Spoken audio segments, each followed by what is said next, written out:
বলছে আমার গলা ব্যথা করছে, আমার গলা ব্যথা করছে, ঠিক আছে। তো এরকম ধরনের বাক্যগুলিকে ইংরেজিতে কিভাবে বলবে? আমার গলা বসে গেছে, আমার গলা বসে গেছে। অনেক টাইমে বলি যে যখন বেশি শীতকালে এরকম ধরনের সেন্টেন্স বেশি বলে থাকি যে অনেক টাইমে গলা বসে যায়। ইট মিনস যে গলার যে আওয়াজ, কণ্ঠস্বর সেটা বসে যায়। ওকে, সো তখন আমরা এরকম ধরনের বাক্য বলে থাকি যে আমার গলা বসে গেছে, রাইট। আমার দাঁত ব্যথা করছে, আমার দাঁত ব্যথা করছে, ঠিক আছে। তার ব্যথা হচ্ছে, তার ব্যথা হচ্ছে। আমার মাথা ব্যথা করছে, আমার মাথা ব্যথা করছে। ওকে, সো দেখো এখানে যে কটা বাক্য রয়েছে এই কটা বাক্য কিন্তু খুবই ইম্পর্ট্যান্ট। এরকম ধরনের বাক্য কিন্তু আমরা আমাদের ডে টু ডে লাইফে প্রতিদিন বলে থাকি। ওকে, সো এই বাক্যগুলিকে ইংরেজিতে কিভাবে বলবে? ওকে, সো লেটস ফাইন্ড আউট। তো আমার গলা ব্যথা করছে, আমার গলা ব্যথা করছে, ঠিক আছে। সেন্টেন্সটা দেখে মনে হচ্ছে যে কোনো একটা কাজ কি যে একটা মানে একটা অনগোয়িং অ্যাকশনকে বোঝাচ্ছে যে আমার গলা ব্যথা করছে, মানে কাজটা চলছে। বাট এটার ইংলিশ কিন্তু অন্যরকম হবে, ঠিক আছে। এটাকে ইংলিশে আমরা বলবো I have a sore throat, I have a sore throat, I have a sore throat. দেখো I have a sore throat, I have a sore throat, it means আমার গলা ব্যথা করছে। I have a sore throat, it means আমার গলা ব্যথা করছে। তো দেখতে পেলে মানে ইংলিশটা কিন্তু পুরোটা মানে ইংলিশে যে এক্সপ্রেশনটা বলবে এটা কিন্তু পুরোটা ডিফারেন্ট, ঠিক আছে। আমার গলা ব্যথা করছে মনে হচ্ছে একটা কাজ চলছে, অনগোয়িং অ্যাকশনকে বোঝাচ্ছে। তো মনে হচ্ছে আইএনজি ফর্মে কোনো সেন্টেন্স হতো, but no, it's totally different, right. Okay, next এক্সপ্রেশনটা হচ্ছে আমার গলা বসে গেছে। This is also a very common English expression, right. I mean Bengali expression. আমার গলা বসে গেছে এরকম ধরনের বাক্য কিন্তু আমরা মানে প্রতিদিন বলে থাকি এবং কমন একটা সেন্টেন্স। তো এটাকে ইংলিশে বলবে I have a low voice, I have a low voice, right. I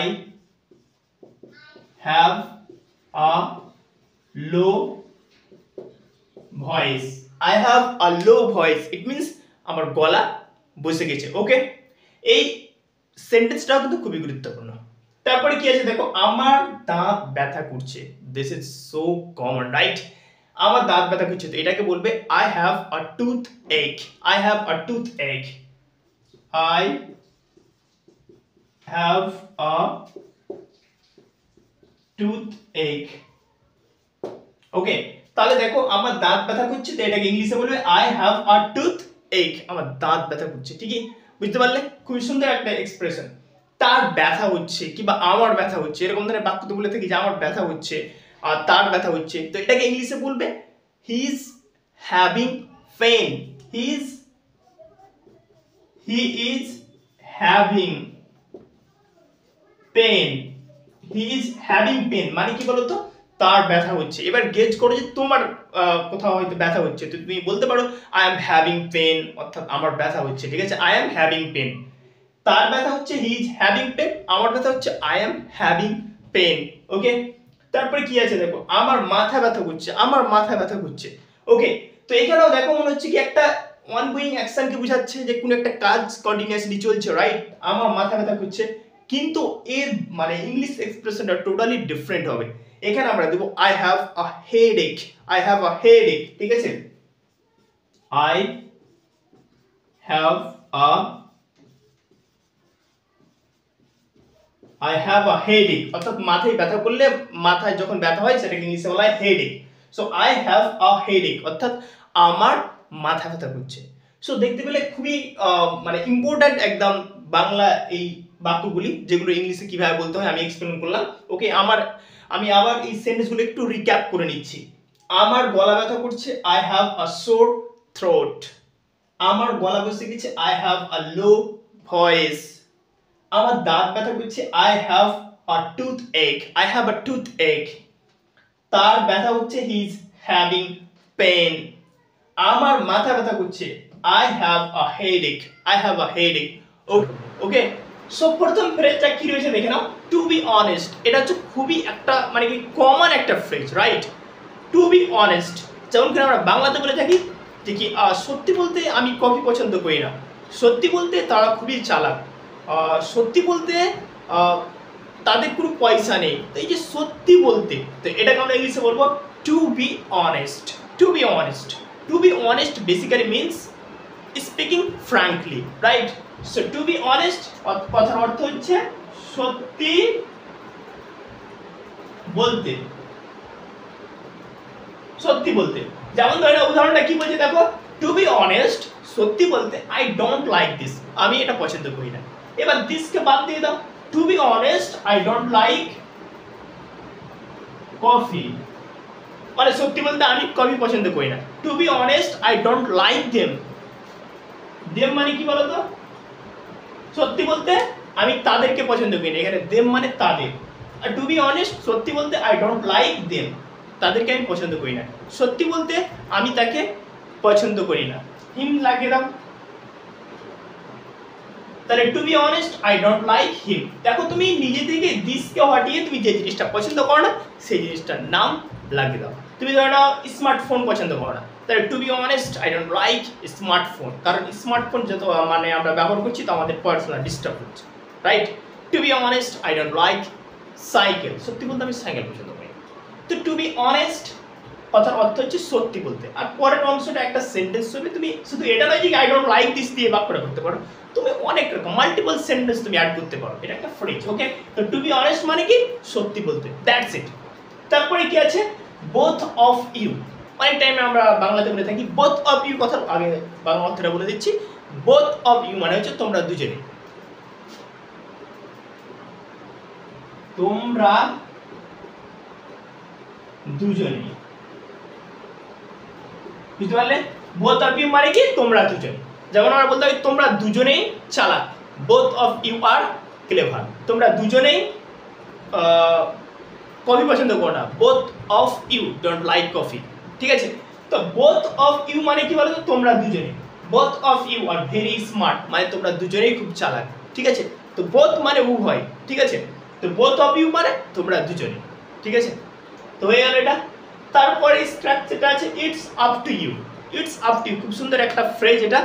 it's up to you কথার অর্থ হচ্ছে এটা তোমার ব্যাপার, কিংবা এটা তোমার চয়েস, ঠিক আছে? অনেক টাইমে আমরা এরকম ধরনের বাক্য বলে থাকি। মনে করো তোমার বন্ধু তোমাকে বলছে আমি একটা স্মার্টফোন নেব, তোমার সামনে এক্সপ্রেস করছে। দেখো তুমি এটার ক্ষেত্রে দুটো অপিনিয়ন দিতে পারো, একটা তো এটা যে ঠিক আছে কি না খুব ভালো, এছাড়া তুমি বলতে পারো যে কি এটা তোমার ব্যাপার, এটা তোমার ব্যাপার। এক্ষেত্রে আমরা বলবো it's up to you. It's up to you মানে এটা তোমার ব্যাপার, এটা তোমার ব্যাপার, রাইট? এটা তোমার ব্যাপার। দেখো বলছে ইটস আপ টু ইউ, এটা তোমার ব্যাপার, whether you go to the market or not, এটা তোমার ব্যাপার তুমি বাজার যাবে কি যাবে না, এটা তোমার ব্যাপার তুমি খাবে কি খাবে না, এটা তোমার ব্যাপার তুমি এটা কিনবে কি কিনবে না। এই যে এরকম ধরনের বাক্য বলে থাকে, এটা তোমার ব্যাপার মানে কি it's your choice, okay? It's totally up to you, ঠিক আছে? তো up to you, it's up to you মানে কি এটা তোমার ব্যাপার, ক্লিয়ার? ওকে, এবার পরের ফ্রেজটা দেখে নাও, one top of that. One top of that খুব সুন্দর একটা ফ্রেজ। এই ফ্রেজটা আমরা তখনই ব্যবহার করবো যখন আমরা দু তিনটা বাক্য বলবো এবং শেষের যে সেন্টেন্সটা আমরা বলবো, শেষের যে বাক্যটা বলবো সেটার প্রতি গুরুত্ব দিতে গিয়ে আমরা এই ফ্রেজটাকে ব্যবহার করে থাকি, right? So one top of that basically means তাছাড়াও অথবা উপরন্ত, ঠিক আছে? তাছাড়াও,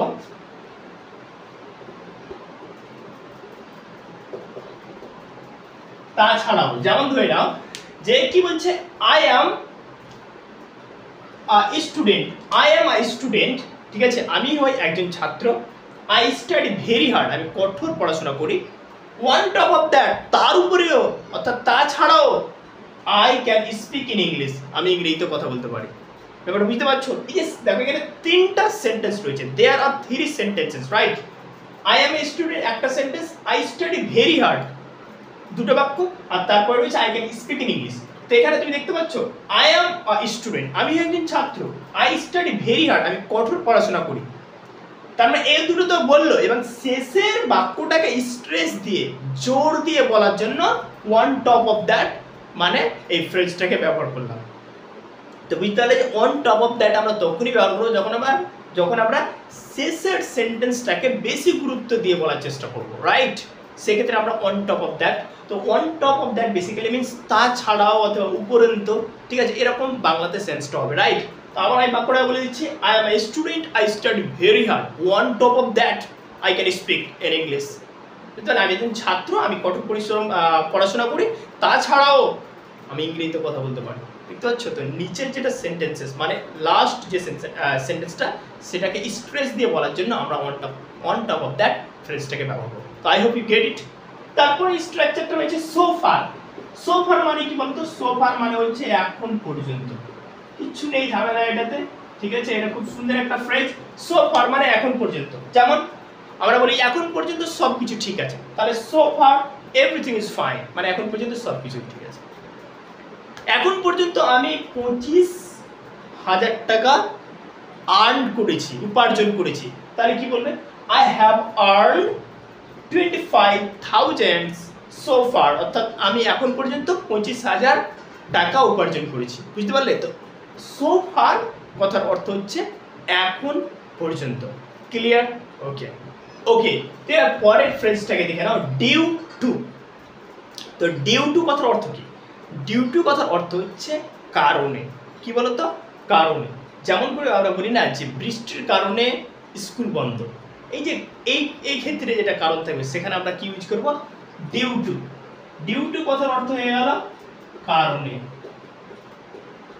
যেমন ধরে নাও, ডিউ টু হেভি রেনফল, প্রচন্ড বৃষ্টিপাত হওয়ার কারণে the show has been cancelled, শোটাকে ক্যান্সেল করা হয়েছে। বুঝতে পারলে? প্রদর্শনটাকে ক্যান্সেল করা হয়েছে। বুঝা গেল? তাহলে due to heavy rainfall the show has been cancel, অর্থাৎ প্রচন্ড বৃষ্টিপাত হওয়ার কারণে প্রদর্শনটাকে ক্যান্সেল করা হয়েছে, বাতিল করা হয়েছে, রাইট? তো এই ক্ষেত্রে আমরা ডিউ টুকে ব্যবহার করেছি।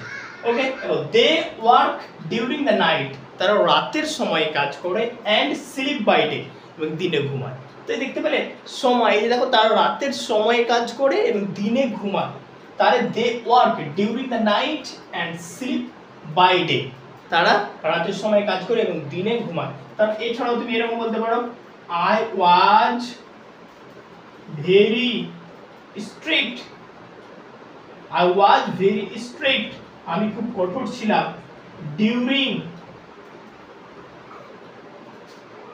দ্য এক্সাম, পরীক্ষার সময়ে আমি খুব কঠোর ছিলাম। ঠিক আছে?